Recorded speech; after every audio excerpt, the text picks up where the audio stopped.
एक ओंकार सतगुरु प्रसाद, आनंद भया मेरी माए, सतगुरु मैं पाया।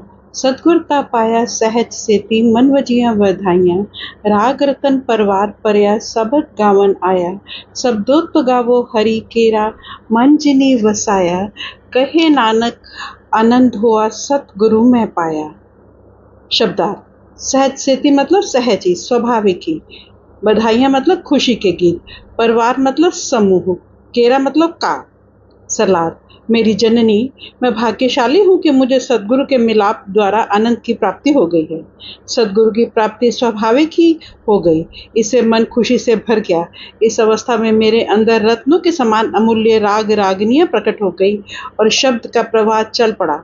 मेरे प्रियजनों, हरि के उस शब्द की महिमा गाओ ताकि हरि मेरे मन में बस जाए। गुरु साहब कहते हैं, मेरा सदगुरु से मिलाप हो गया और मैं आनंद से भरपूर हो गया हूँ। उदाहरण सही व्याख्या। आनंद: आनंद का अर्थ है खुशी, उमंग। आनंद परमात्मा का भी नाम है। आनंद शब्द का रूप पंजाबी भाषा में आनंद है। इस वाणी में आनंद और आनंद दोनों रूप आए हैं। आनंद भया मेरी माए, सतगुरु मैं पाया। गुरु साहब फरमाते हैं कि मुझे सदगुरु के मिलाप से आनंद की प्राप्ति हो गई। गुरु नारायण दय गुरु, गुरु सच्चा सिरजनहार। गुरु तुठे सब किछ पाया, जन नानक सद बलिहार। गुरु साहिबान की बानी में सदगुरु को निराकार परमेश्वर का साकार रूप माना गया है। सदगुरु परमेश्वर की तरह ही दया और आनंद रूप है।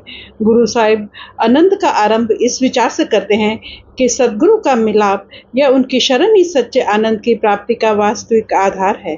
गुरु रामदास जी के अनुसार सदगुरु की पहचान ही यह है कि उसके मिलाप द्वारा सब संशय दूर हो जाते हैं, परम पद की प्राप्ति हो जाती है तथा हृदय सच्चे आनंद से भर जाता है। जिस में लिए मन होए आनंद, सो सदगुरु कहिए। मन की दुविधा बिनस जाए, हर परम पद लहिए। सदगुरता पाया सहज सेती, मन वजिया बधाइयाँ। निर्बल जीव का अपनी बल बुद्धि द्वारा प्रभु या सदगुरु से मिलाप कर पाना असंभव है। सदगुरु का मिलाप पूरी तरह से प्रभु की दया मेहर पर निर्भर है। गुरु साहब फरमाते हैं कि प्रभु ने दया करके सदगुरु की संगति बख्श दी, जिससे अंतर में आनंद के भंडार खुल गए। गुरु साहब एक अन्य प्रसंग में फरमाते हैं, नदर करे ता गुरु मिलाए, हर का नाम मन वसाए। हर मन वसया सदा सुख दाता, सब दे मन उमाहा है। प्रभु की दया से सदगुरु से मिलाप होता है। सदगुरु की दया से लिव नाम के साथ जुड़ जाती है और सभी सुखों का दाता वह प्रभु हृदय में बस जाता है तथा मन में शब्द की उमंग छा जाती है। राग रतन परवार परया, सबद गावन आया। राग रतन का अर्थ है अमूल्य राग। परया का अर्थ है रागनिया। आप कहते हैं, सदगुरु की कृपा से अंतर में शब्द की अनेक प्रकार की अमूल्य ध्वनियां प्रकट हो गई हैं। भाई काहन सिंह नाभा ने जपजी की सौदर पौड़ी में केते राग परिस्यो कहियन के संदर्भ में लिखा है। यहाँ परी का अर्थ रागिनी भी है। सौदर पौड़ी में उपयुक्त प्रसंग इस प्रकार है। सोदर केहा सो घर केहा, जिद्भय सर्ब समाले। वाजे नाद अनेक असंख्या, केते वावन हारे। केते राग परिस्यो कहियन, केते गावन हारे। वह अचल अविनाशी सहज घर जिसमें बैठकर प्रभु सारी सृष्टि की संभाल और संचालन कर रहा है, उसमें शब्द की अनंत राग रागनियां अर्थात धुनें सुनाई देती हैं। उन राग रागनियों की गणना कर पाना असंभव है। वह राग इंद्रियों का नहीं, आत्मिक अनुभव का विषय है। शब्दोक्त गावो हरि केरा, मन जिनी वसाया। गुरु साहब समझाते हैं कि शब्द की धुनें अर्थात राग रागनियां आनंददायक हैं। वह शब्द हरि का रूप है और उसे मन में बसाना है। स्पष्ट है कि गुरु साहिब किसी भाषा के साधारण शब्द की नहीं, बल्कि उस अद्भुत शब्द की महिमा कर रहे हैं जो प्रभु का रूप है। शब्द दो प्रकार का है, वर्णात्मक और धुनात्मक। वर्णात्मक शब्द इंद्रिय स्तर पर लिखने, पढ़ने, बोलने और सुनने में आता है। धुनात्मक अर्थात अनहद शब्द शरीर के बाहरी नौ द्वारों को पार करके समाधि की अवस्था में प्रकट होता है। गुरु साहब यह उस अंतर्मुख धुनात्मक शब्द की महिमा कर रहे हैं। गुरुबानी में शब्द अधिकतर इसी अर्थ में प्रयोग किया गया है। गुरु रामदास जी का कथन है, हर आपे शब्द सुरत धुन आपे। शब्द उस अलख अपार अगम अगोचर प्रभु का निज रूप है, इसलिए गुरु साहब ने उसे हरि का शब्द कहा है। उस शब्द का अनुभव ध्वनि के रूप में होता है। सूरत या आत्मा भी उस शब्द का ही अंश है। गुरु अमरदास जी का कथन है, एको शब्द एको प्रवर्ते, सब एकस ते उत्पत्त चले। शब्द करता है, प्रभु जो कुछ करता है शब्द द्वारा करता है, इसलिए शब्द को प्रभु का शब्द कहा गया है। गुरु नानक साहब की वाणी है, सच्चा पुरख अलग शब्द सुहावना, मन्ने नाव बिसंख दरगह पावना। शब्द अकाल पुरख का रूप है। जो कोई उसके नाम यानी शब्द से जुड़ जाता है उसका प्रभु से मिलाप हो जाता है। गुरु अमरदास जी की वाणी है, करम होवे सतगुरु मिलाए, सेवा सुरत सबद चित लाए। शब्दों न गावो हरि केरा, मन जिनी वसाया। गुरु साहब शब्द को हरि का शब्द कहते हैं क्योंकि शब्द हरि का ही रूप है। आप सूरत को शब्द के साथ जोड़ने का उपदेश दे रहे हैं क्योंकि सूरत शब्द का अभ्यास ही प्रभु की सच्ची भक्ति है। यही सहज आनंद यानी प्रभु प्राप्ति का एकमात्र सच्चा साधन है। पहली पौड़ी का आनंद में विशेष महत्व है। इस पौड़ी में गुरु साहब ने सच्चे और स्थायी आनंद के स्वरूप और उसकी प्राप्ति के साधन का उल्लेख किया है। शेष सारा आनंद पहली पौड़ी में प्रकट भाव का ही विस्तार है। 40वीं पौड़ी में पुनः पहली पौड़ी वाला भाव ही अन्य शब्दों में दोहराया गया है। आनंद में प्रवेश करने वाला दरवाजा इससे बाहर जाने वाले दरवाजे के साथ जुड़ा हुआ है। आनंद की रचना कुंडलियां छंद में की गई है। प्रत्येक कुंडली की पहली पंक्ति को पौड़ी की अंतिम पंक्ति में दोहराया गया है। आनंद की पहली पौड़ी 40वीं पौड़ी के साथ जुड़ी हुई है।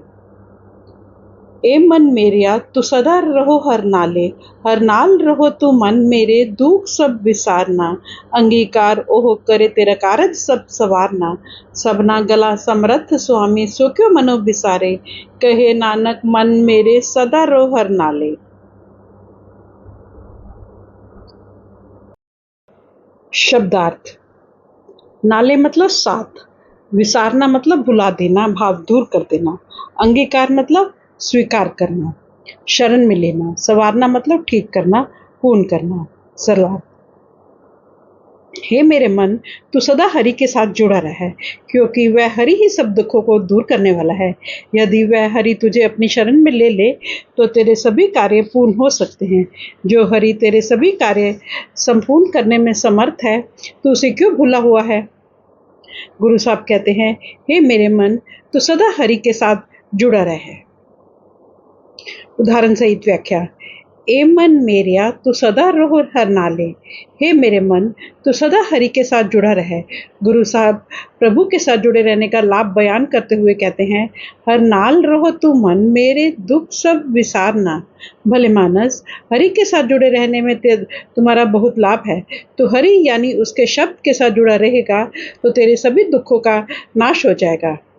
यही नहीं, अंगीकार ओह करे तेरा कारज सब सवारना। अगर तुझे उसकी शरण प्राप्त हो जाएगी तो तेरे सभी कार्य संपूर्ण हो जाएंगे। सबना गला समर्थ स्वामी सो क्यों मनो बिसारे।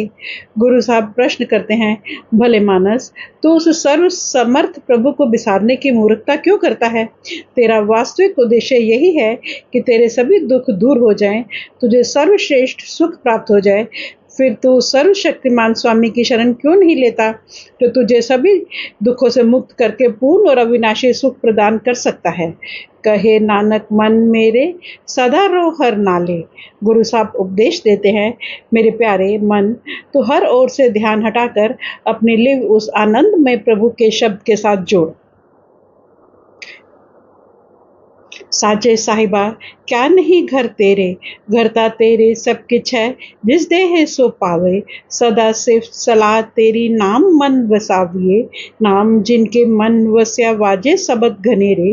कहे नानक सच्चे साहिब क्या नहीं घर तेरे। शब्दार्थ। वसाविए मतलब बसाना, सिफत मतलब गुण, घनेरे मतलब भरपूर। सरलार्थ। हे सच्चे मालिक, तेरे घर में कौन सी वस्तु की कमी है? तेरे घर में हर वस्तु है, पर तू जिसे जो देता है उसे वही मिलती है। जिसे तू चाहता है वही तेरा गुणगान कर सकता है और वही तेरे नाम को मन में बसाता है। जिनके मन में नाम बस जाता है उनके अंदर शब्द की भरपूर धुनें सुनाई देने लगती हैं। हे साहिब, तेरे घर में किसी चीज की कमी नहीं है। उदाहरण सहित व्याख्या। साचे साहिबा क्या नहीं घर तेरे, घरता तेरे सब किछ है, जिस देह सो पाहे। गुरु साहब फरमाते हैं कि ये ठीक है, उस सच्चे साहिब के भंडार अनंत दातों से भरे हुए हैं। उसके भंडार में किसी चीज की कमी नहीं, परंतु जिसको जो कुछ भी मिलता है उस दाता की रजा और दया से मिलता है। लोक परलोक की जो भी दात या बड़ाई मिलती है दाता की मौत से मिलती है। गुरु साहब वाणी के एक अन्य प्रसंग में फरमाते हैं, आपे देवे देवन हारा, तिस आगे नहीं किसी का चारा। आपे बख्शे सबद मिलाए, तिस दा सबद अथाह है। जिसको जो कुछ देता है दयालु दाता अपनी मौज से देता है। उसके साथ जबरदस्ती या चालाकी नहीं चल सकती। जिसको उसने बख्शना होता है दया करके अपने अगम अथाह शब्द की दात बख्श देता है। सदा सिर्फ सलाह तेरी नाम मन वसाविए। प्रभु का गुणगान यानी भक्ति केवल वही कर सकता है जिसके मन में वह प्रभु स्वयं अपना प्रेम और विश्वास उत्पन्न करता है, जिसे वह स्वयं अपने नाम की दात प्रदान करता है। गुरु साहब के वाणी के एक अन्य प्रसंग में फरमाते हैं, बिख अमृत करतार उपाय, संसार बिरख कौदुए फल लाए। आपे करता करे कराए, जो तिस भावे तिसे खवाए। नानक जिसनो नदर करे, अमृत नाम आप दे। माया का विष भी प्रभु का किया हुआ है और नाम का अमृत भी उस सृजनहार ने ही उत्पन्न किया है। जिस पर उसकी दया हो जाती है उसे वह नाम का अमृत बख्श देता है, जिससे माया के विष का नाश हो जाता है। नाम जिनके मन वस्या वाजे सबद घनेरे, कहे नानक सच्चे साहिब क्या नहीं घर तेरे। जिनके मन में प्रभु अपना नाम बसा देता है उनके अंदर शब्द की प्रबल धुनों का प्रवाह जारी हो जाता है। गुरु नानक साहब की बाणी है, धुन वाजे अनहद घोरा, मन मान्या हर रस मोरा। जब अंतर में अनंत शब्द की प्रबल ध्वनि गूंजती है तो उसके आनंद में मग्न होकर मन सांसारिक पदार्थों के पीछे भटकना छोड़कर स्थिर हो जाता है। साचा नाम मेरा आधारो, साच नाम आधार मेरा, जिन भूखा सब गवाइया। कर शांत सुख मन आए वस्या, जिन इच्छा सब पुजाइया। सदा कुर्बान किता गुरविटो, जिस दिया ए वडियाइया। कहे नानक सुनो संतो, सबद धरो प्यारो, साचा नाम मेरा आधारो। शब्दार्थ। गवाइया मतलब समाप्त करना, मिटाना। वस्या मतलब बस गया, समा गया। पुजाइया मतलब पूरी कर दी। गुरविटो मतलब गुरु पर। सरलार्थ। हे मेरे मालिक, तेरा सच्चा नाम मेरे जीवन का आधार है, मेरे जीवन का सहारा है। इस नाम ने मेरी हर प्रकार की भूख मिटा दी है। इससे मन को शांत करके सुख से भर दिया है और सब इच्छाएं पूर्ण कर दी हैं। मैं अपने गुरु पर बलिहारी चाहता हूँ, क्योंकि यह सब सदगुरु की बड़ाई है। गुरु साहब फरमाते हैं, संतो मेरी बात मानकर शब्द से प्रेम कर लो। यह सच्चा शब्द यानी नाम ही मेरे जीवन का आधार है। उदाहरण सहित व्याख्या। साचा नाम मेरा आधारो, साच नाम आधार मेरा, जिन भूखा सब गवाइया। कर शांत सुख मन आए वसिया, जिन इच्छा सब पुजाइया। गुरु साहब फरमाते हैं, उस दयालु दाता की कृपा से मैंने उसके नाम को अपने जीवन का आधार बना लिया है। नाम ने मेरा मन तृप्त कर दिया है। इसने मेरी सब प्रकार की भूख दूर कर दी है, सब इच्छाएं पूरी कर दी हैं। यह सब इच्छाएं पूर्ण करने से भाव प्रभु के साथ मिलाप की सर्वश्रेष्ठ इच्छा के पूर्ण होने से है। जब यह इच्छा पूर्ण हो जाती है तो कोई इच्छा शेष नहीं रहती। गुरु साहब समझा रहे हैं कि सब दुखों को दूर करके पूर्ण अविनाशी सुख बख्शने वाले सात पदार्थ प्रभु का नाम है। गुरु अर्जुन देव जी की फरमाते हैं, विन तुद होर जी मंगना, सिर दुखा के दुख, देह नाम संतोखिया, उतरे मन की भूख। आप समझाते हैं कि जब नाम मन में बस जाता है तो मन संतोष से भर जाता है, फिर माया की सब तृष्णाएं शांत हो जाती हैं। इसलिए प्रभु से केवल नाम की दात मांगनी चाहिए। सदा कुर्बान किता गुरविटो, जिस दिया ए वडियाइया। गुरु साहब कहते हैं कि बलिहारी जाए अपने सदगुरु पर, जिन्होंने नाम के साथ लिप्त जोड़कर उस ऊंची अवस्था का अधिकारी बना दिया है, जिससे सब इच्छाएं शांत हो गई हैं और परम सुख की प्राप्ति हो गई है।